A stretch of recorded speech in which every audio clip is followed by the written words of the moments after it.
Всем привет, с вами Лина Александрова, и сегодня я буду показывать вам наборчик от фирмы Ева Розенстанд.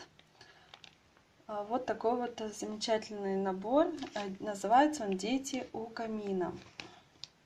Артикул этого набора 14138. Давайте начнем его вскрывать. Я еще не открывала, не смотрела, поэтому буду смотреть его вместе с вами. Итак, давайте по порядочку. В этот набор входит канва лен 26 каунта. Производитель этого набора Карл Пермин. Производство страна-изготовитель Дания. Под торговой маркой Ева Розенстанд. В набор входят мулине, игла, схема и инструкция. Давайте теперь посмотрим, что же входит в данный набор. Как мы видим, иголочка, Пермин. То есть это иголка фирмы Пермин, она такая вот тоненькая. Как раз для этой канвы. Канва достаточно плотная. Давайте посмотрим, какой у нее размерчик. Размер готовой работы будет 30 на 40 сантиметров. Вот такая вот канва. Кажется, что она действительно прозрачная. Ни разу не видела еще такую канву.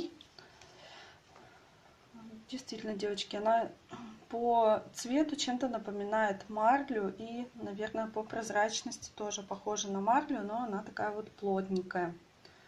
Интересно будет, наверное, попробовать на ней вышивать, потому что я такие материалы еще не встречала.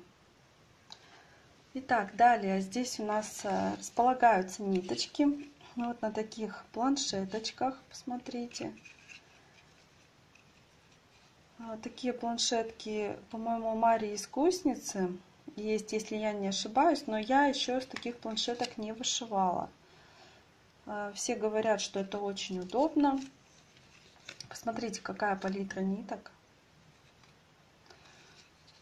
Просто шикарные оттенки. Видите, как они расположены? Вот зеленые оттенки на одной планшетке, красный и коричневые на другой, коричневые тона и бежевые на третьей, и серо-черные, темные, черных здесь нет, серые тона расположены на четвертой планшетке. Всего их 4, они вот такие небольшие по размеру, примерно 15 сантиметров, может быть даже 13, не больше.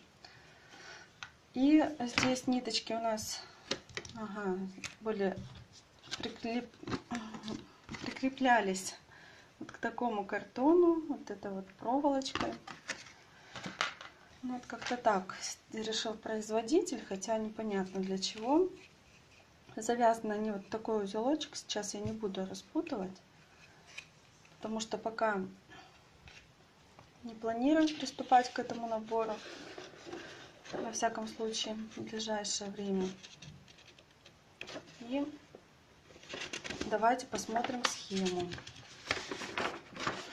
Схема у нас на большом листе формата, наверное, А3. Ну да, он побольше, чем А4. Полностью схема уместилась на этот лист. Целиком не буду показывать. Давайте посмотрим эту верхнюю часть. Схема, я бы не сказала, что простая. Здесь есть над чем потрудиться, но в целом такая интересненькая схема. Но вышивать будет не скучно, я вам скажу. Одиночек я явных не вижу. Вышивать будет интересно. Хорошо проработанная схема. Сразу видно, что производитель в этом плане постарался.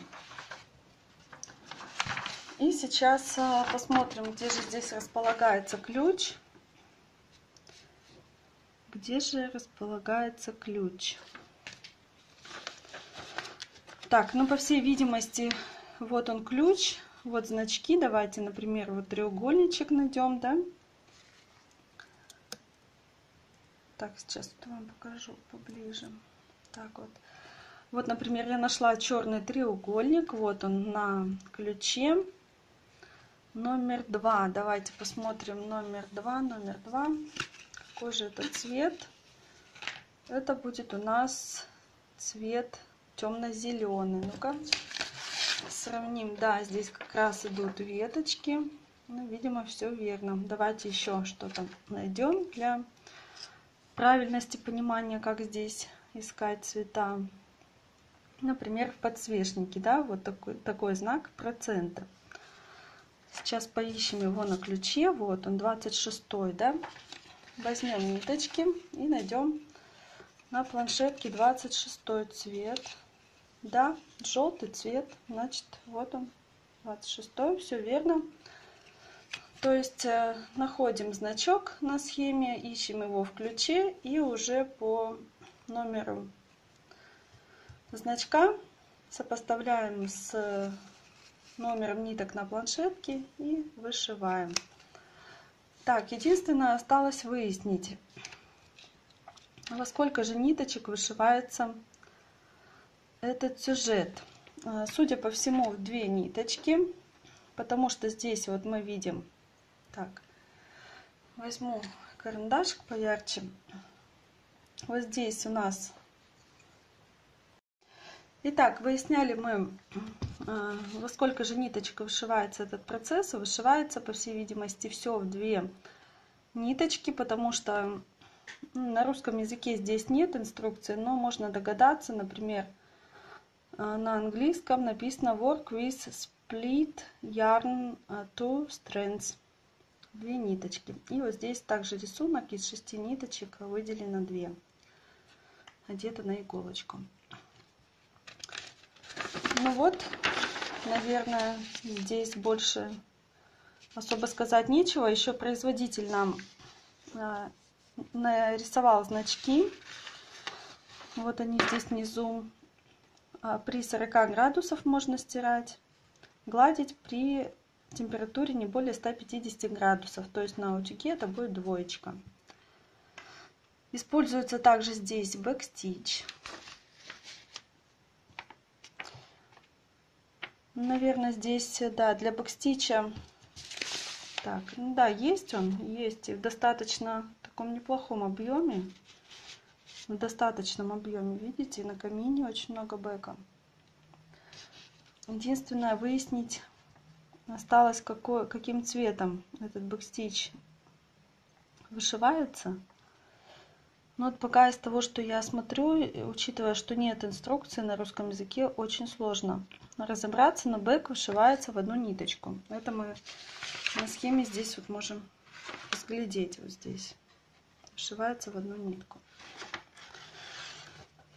Ну вот, наверное, и все. Еще раз покажу вам превью, картинку, что у нас в итоге получится. Давно хотела попробовать наборы этой фирмы. Очень мне нравится несколько сюжетов. Видела шикарный сюжет, вышитый с кораблями. Мне очень понравился. Но для себя выбрала именно этот сюжетик, потому что здесь изображены мальчишка, девчонка. Сидят возле камина. Такой милый, уютный сюжет. Как раз у меня и сын, и дочка. Именно этим я и руководствовалась при выборе сюжета. Игрушечки здесь детские разбросаны. Камин красиво украшен. Новогодняя такая атмосфера рождественская. Дед Мороз на санях едет. Часики показывают. У нас время 10 часов. То есть дети ждут. Ну да, если смотреть, вот эта маленькая стрелка 10, да, дети ждут начала Нового года. Ну вот, на этом все. Желаю вам перед началом Рождества всего самого хорошего. Пусть в ваших семьях всегда царит любовь, все будут здоровы. Пусть в дом приходит благополучие, удача и счастье. На этом все. Всем пока-пока.